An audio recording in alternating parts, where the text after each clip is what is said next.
Hello everyone, I'm Jay. I'm Val. And today we're in Springfield, Missouri. And we live in St. Louis, which is the eastern side of the state of Missouri. So we don't get to go to the western side that often because most of the things that we do are on the east. But we are on the west side of Missouri today. And every time we're on the highway, we see this one billboard and we go, you know, we're going to go there. We never do. So guess what? Today, we're going there. We are at Amazing Caverns. No, Jay, we're at Fantastic Caverns. What? Fantastic Caverns. Fantastic Caverns? Mm-hmm. That's the name of this place? That's the name of this place. Oh, okay. So, what are you expecting today, Val? You know, I'm not sure because I've never been to a cave that you actually just ride through. So I'm super excited to see how that goes. Because every time I've gone to a cave, it's always you walk it. Yeah, there's not very many of these type of attractions in the country. So come along with us as we Jay and Val around Fantastic Caverns in Springfield, Missouri.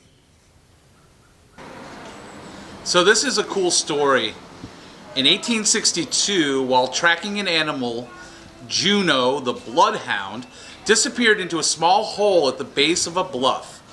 Unable to find his way back to the surface, he was followed by his owner, John Knox, and found inside the cave. And that's how Fantastic Caves was discovered. All because of a bloodhound named Juno.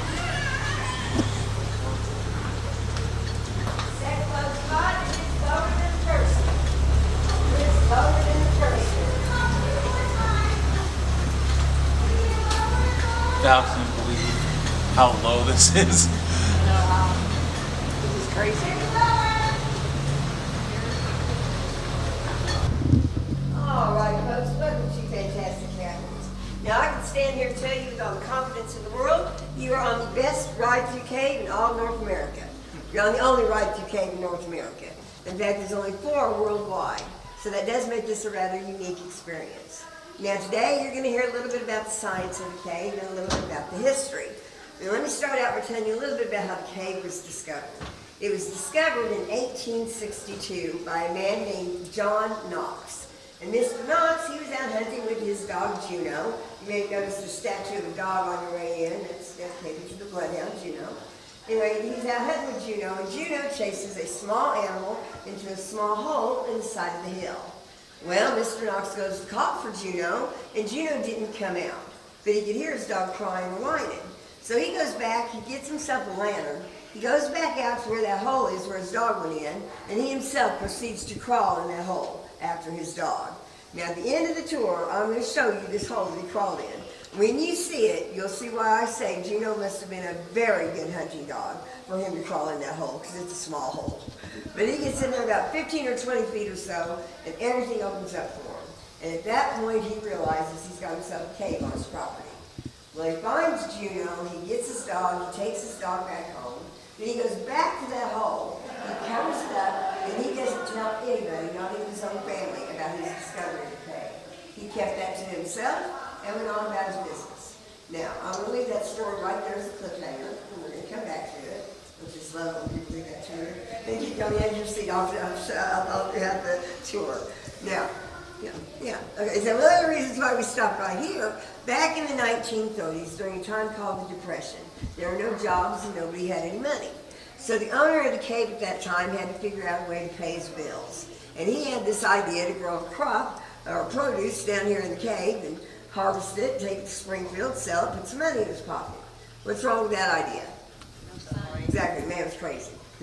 Actually, he might know what I mean. He did find something that would grow quite nicely down here. Any thoughts on what that might have been? Mushrooms, exactly. You know why he grew those? I'll tell you why. He was a fun guy, that's why. Okay, anyway, so this is the last of several mushroom beds that he had throughout the cave. And to be quite honest, I thought that was a very clever idea on his part. And best of my understanding, it was actually quite lucrative for him. So we preserved one of the last of several mushroom beds that he had here in the cave. Now, folks, this cave is what we call a solution cave. It's carved out by water. The formations are formed by water. And And looking up at the ceiling, see all these little things hanging down. These are what we call soda straws. And we call them that because they grow in a hollow tube-like shape, just like a drinking straw. And that's how most of the formations in the caves start out. And that happens when the water on the surface finds its way down through the bedrock and the limestone, and it works its way down into the cave. As that water travels, it picks up minerals along the way. The primary mineral it picks up is calcite. So the water carries the calcite into the cave, the water eventually evaporates, it leaves the calcite behind, and that is how our formations grow drip by drip. And we'll go up ahead and see what these little fellows look like when they grow up a little bit. And here's a fun cave fact. Most caves are the mean temperature of the ground above them. And this cave is 60 degrees all year round. It's warm in the winter and cool in the summer. Little fun cave fact. All right, we're going to go on it. All right, so if we look up to the ceiling, we'll see some more of these soda straws. And they will grow somewhere between 6 and 10 inches long. And then at that point, that calcite will begin to clog up that central area, and the water will start to drip down around it, forming what we call stalactites. That's what all these are, hanging tight to the ceiling.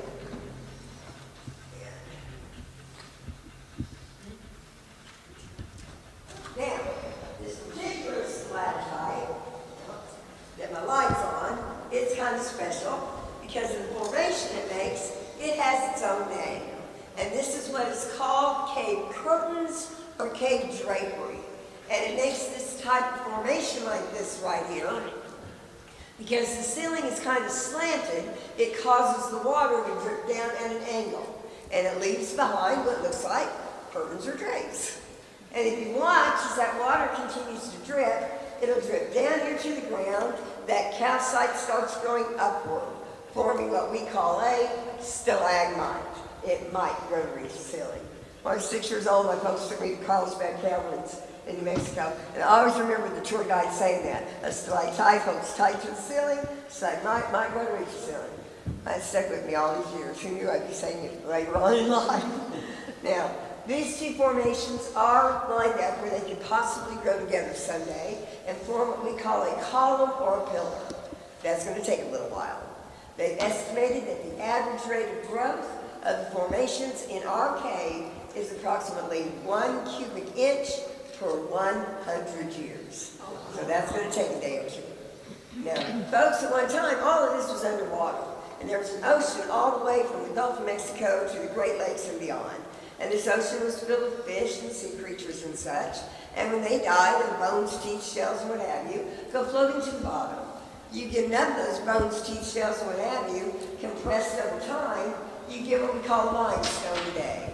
This is a limestone cave. And basically, limestone is an ancient ocean floor sediment.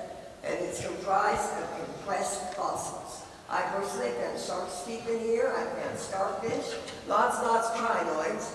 Crinoid, by the way, is a Missouri state fossil. If you go down to our rivers, creeks, and streams, and you find these little rocks that look like a screw or a bolt, you found yourself a crinoid fossil. Native Americans would use those for beads. Learned something today, didn't you? Bet you didn't know Missouri had a state fossil. Now you do, and you know what it is. And by the way, what we're driving on here is an old ancient riverbed. Where the road goes, the water flowed. But the water flowed out that direction. So all of this has been carved out naturally by water. It's not been excavated or anything like that. We'll go on up to the next spot. As we go through the cave, though, if you look along the cave wall, it looks like there's something flowing down the sides. That's actually a formation that we call flowstone.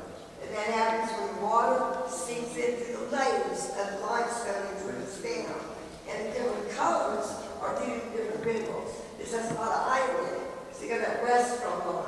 You might see some bluish, greenish gray, that might be manganese. And you get those minerals mixed in with that pure white calcite in various degrees. You have a whole array of color in the cave. So it's the minerals that give the cave its color. All right, here we go.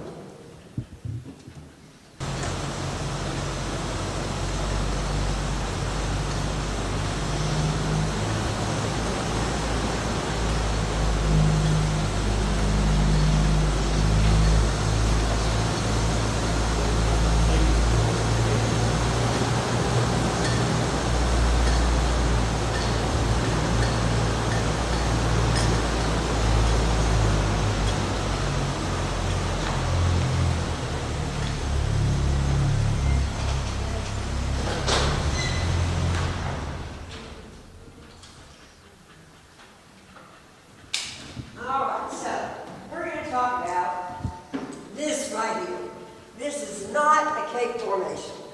This really should not be in our cave, yet here it is. What this is a well casing. Now, how did a well casing get in our cave? In 1941, there was a farmer that lived up top, and he wanted water. So he needed to dig himself a well. He knew the cave was here. He did not want to cause any damage. So he walked around up top, and he measured and scratched his head and calculated. Decided if he was to put it right here, it would miss the cave altogether. Oops, he miscalculated by about 10 feet. He wanted it on the other side of the cave wall. But when they realized they hit the cave, they came down to see how much damage was done. They took a look at it and thought, you know what? It's out of the way, let's just leave it. It's going to cause more damage and be more of a headache to try to pull it all back out.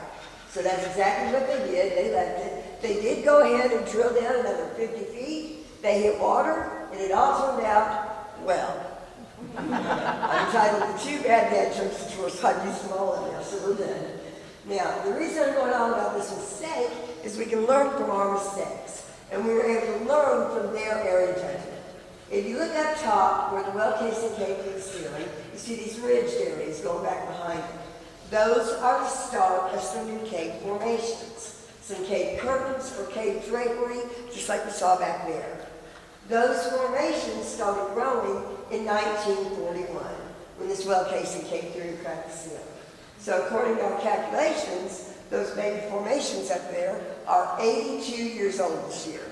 Now, here's what I want you to think about. We measured the growth of those formations along the ridge area at the longest point to be about 3/4 of an inch. This is where we get that estimated rate of growth. So it took 82 years to grow 3/4 of an inch. 82 years to grow about this much. How long do you think those brown curtains are in front of us? Anybody want to take a guess at that? Yeah? Well, that's okay. We have no idea anyway how old they are. The official tour guide handbook tells us they're very, very old. So we'll go with that.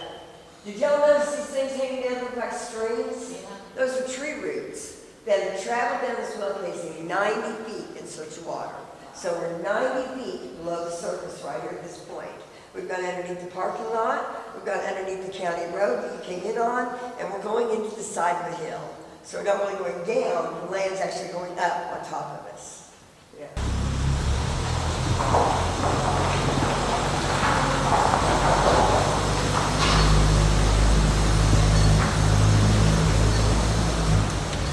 As you pass that hill, you're getting behind it. Out on the outside.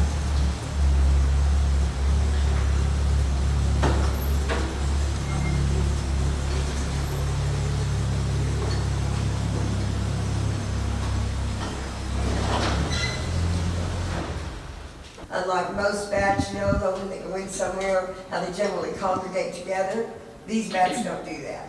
As I like to put it, our bats practice social distancing, so you'll not see two together. Now, I thought it was kind of early for them to be in the cave, but somebody said they saw one, so keep your eyes peeled out. If you see something that looks like a hairy chicken nugget hanging from the wall or the ceiling, let me know, because you may spot one of our little bats, because that's what they look like.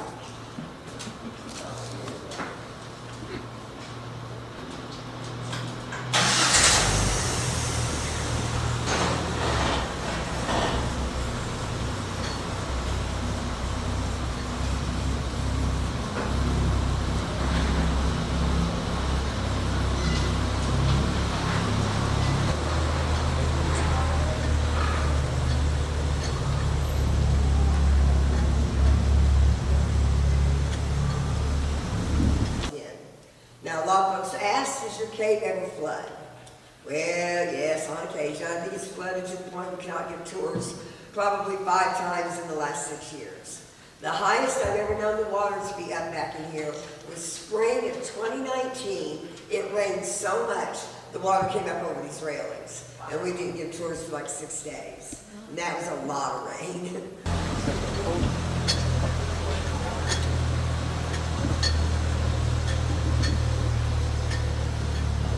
And when this fills up with water, it's like this big old brown pool of water.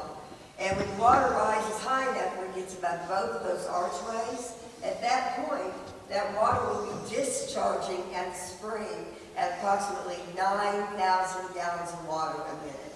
So that's a lot of water that goes through here. That's how the cave is formed. You know, well, it was kind of funny. At the end of the school year last year, it was the end of May school year class trips. And this had filled up with water. In fact, it was just right underneath the bridge is how high it was. And we were still giving tours.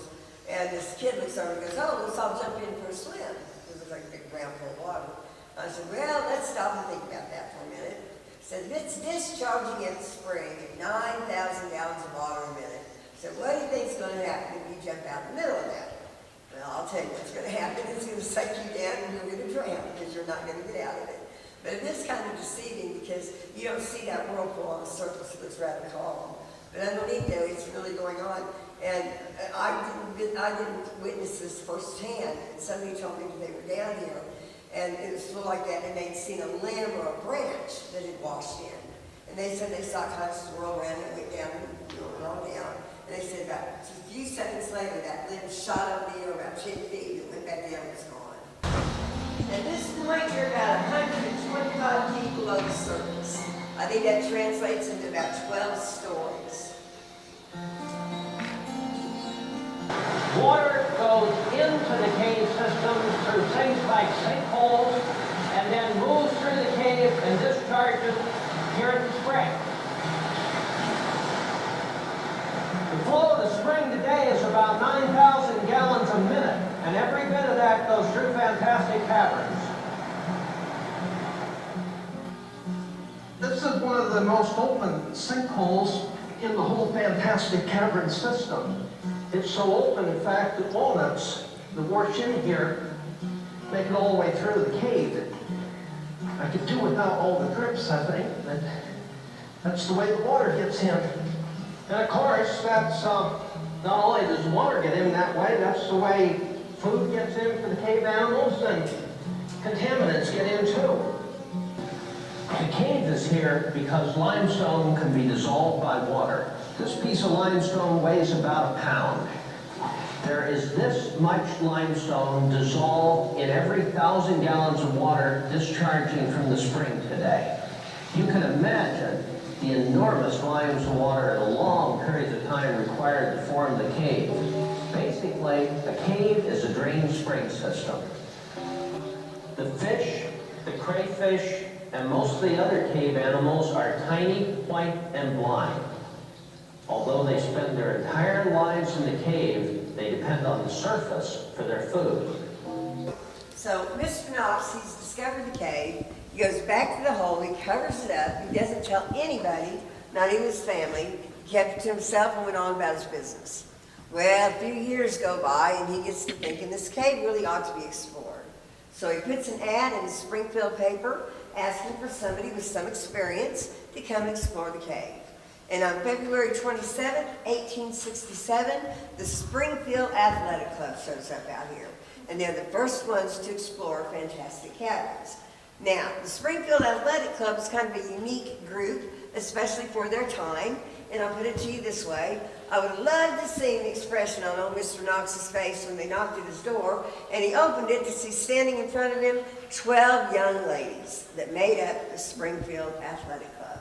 Now, I don't know about you ladies, but I think it's pretty cool. This cave was first explored by girls. Don't you think? It's pretty cool. Right here, those ladies' names, February 27, 1867, the first explorers. And there is a rocket here on the right. This is having a little fall.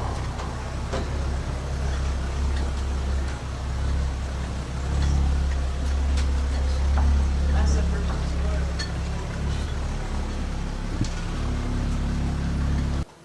Okay, so this is the most open area of the cave. It's what we call an auditorium. You know, in the 1960s, they built this stage, and they started having underground concerts down here. And they had a weekly variety show on Saturday nights called Farmerama. And on occasion, they would invite some of the big names of country music to perform down here. They would record the show and air it on NBC Radio later that week.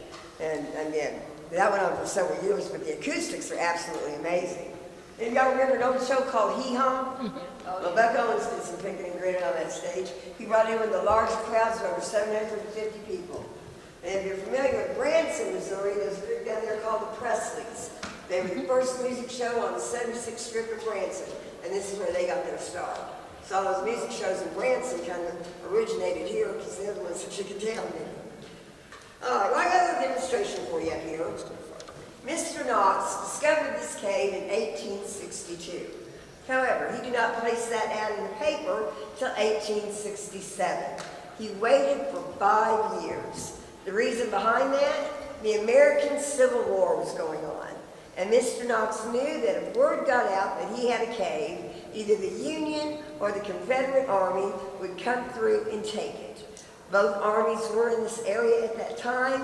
Both armies were actively seeking out caves. One of the things they were looking for were caves that had a lot of bat guano. And what they would do is they would come in these caves, they would dig up soil that contained bat droppings. And then they would take that soil and they would put it in these large vats called leaching vats.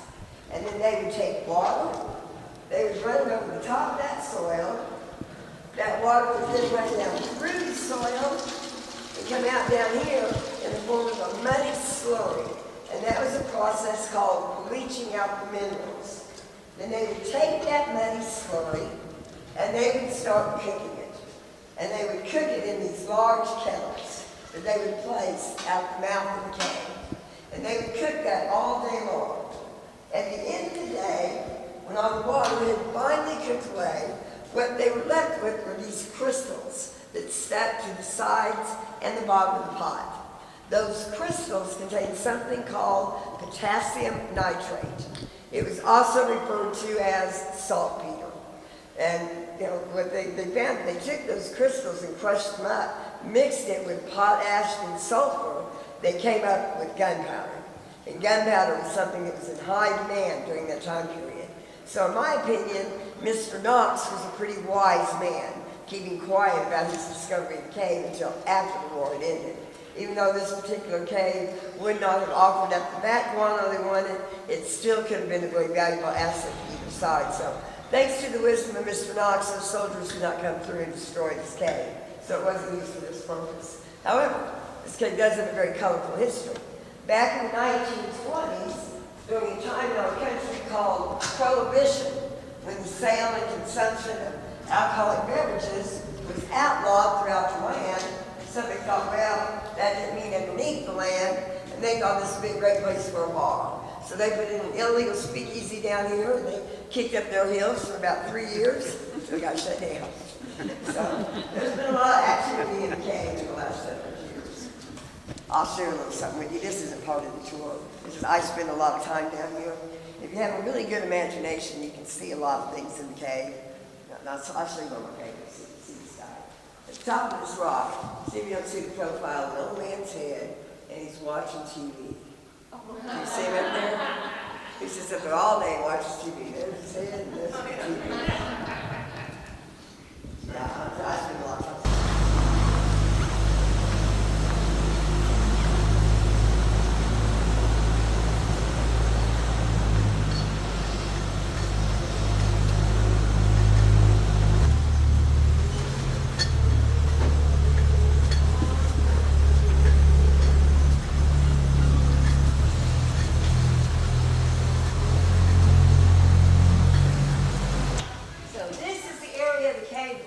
Breakdown area.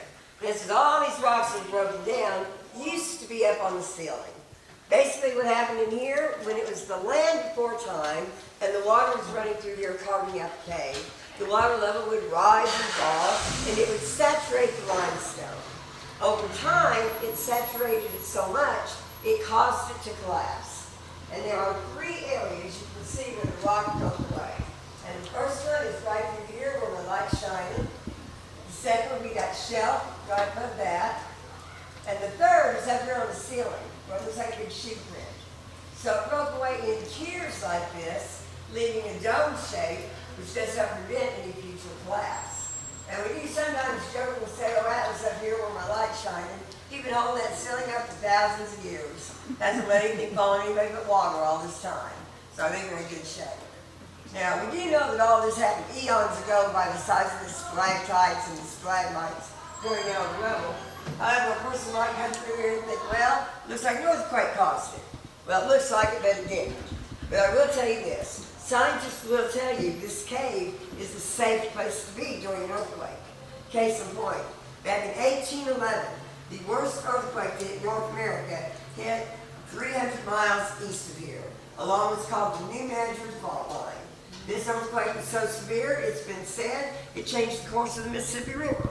It's also been said that it could be felt as far north as New York and as far south as South America. As severe as that earthquake was, there is no evidence it did anything inside this cave, or any of the other caves in the area for that matter. I don't know all the science behind it. They say earthquakes affect the surface, not the subsurface. But they do also say another one of that magnitude could happen again at any time. If that were to happen, and you all are in the area, come on back to Fantastic Caverns. Scientists say you'll be just fine, yeah?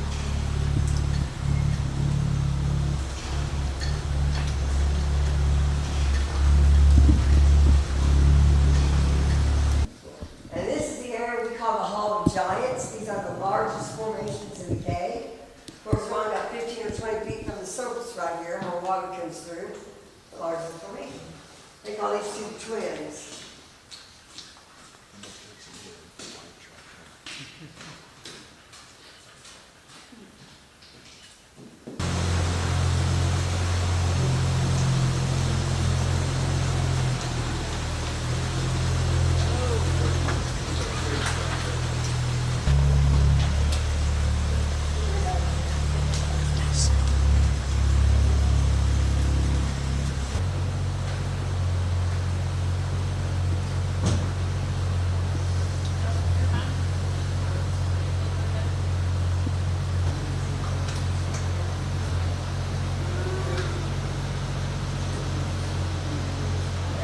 Shot.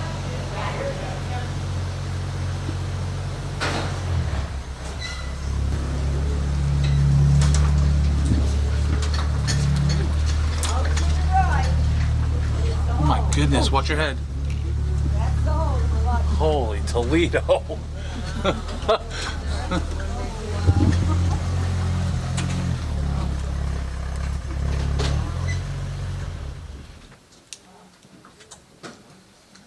See that hole? Right here. That's the hole right there. Right there. Now there was a hole where we came out, but it was so filled with debris all the way back, it just looked like the hillside. But that's where the dog went in, Mr. Knox went in, that's where the girls went in. That's where the first tours went in. After the girls explored the cave, Mr. Knox, he set up shop. He would charge folks 50 cents. He'd give them a candle, he'd show them the hole. He'd say, when that candle burns halfway down, you best head on out of there. That was the first tours.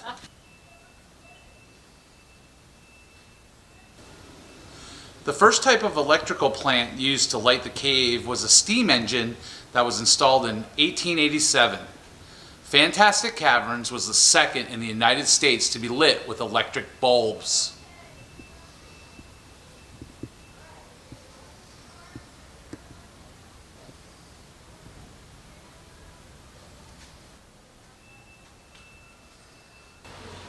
So hey Jay, the second type of lighting that they had in the caverns was this Delco light plant, which ran off kerosene. It was used to keep the lights on until the power lines were added in the 1940s. Check these out. It was water and kerosene that it ran off of.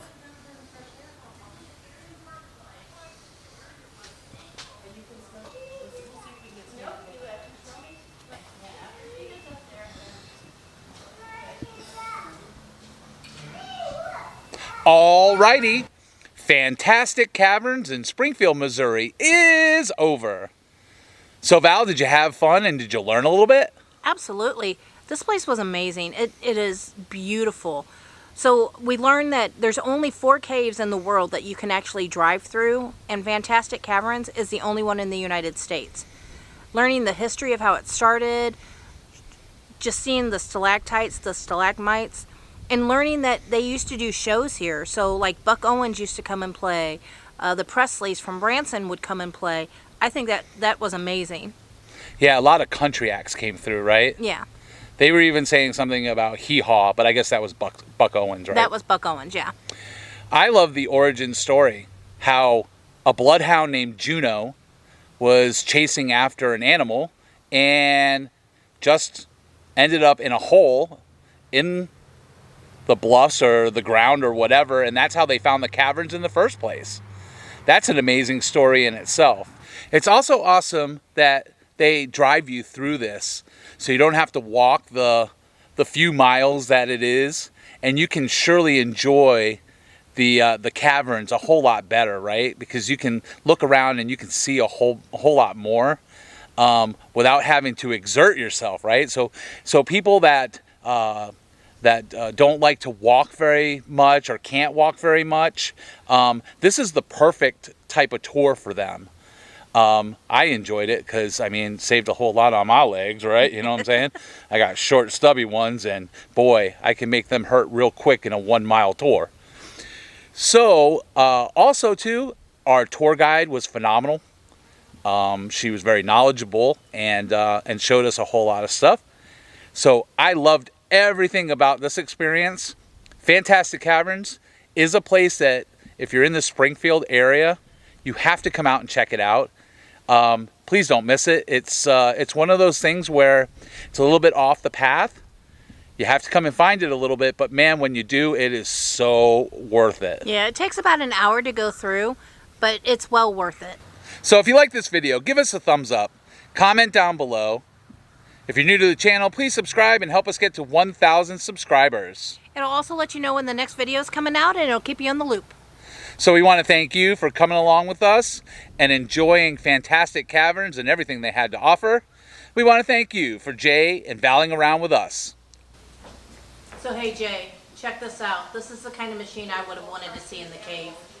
I would have been a taste tester for it. What is it? What do you think it is? It made moonshine. Oh, it's a still. It's a still.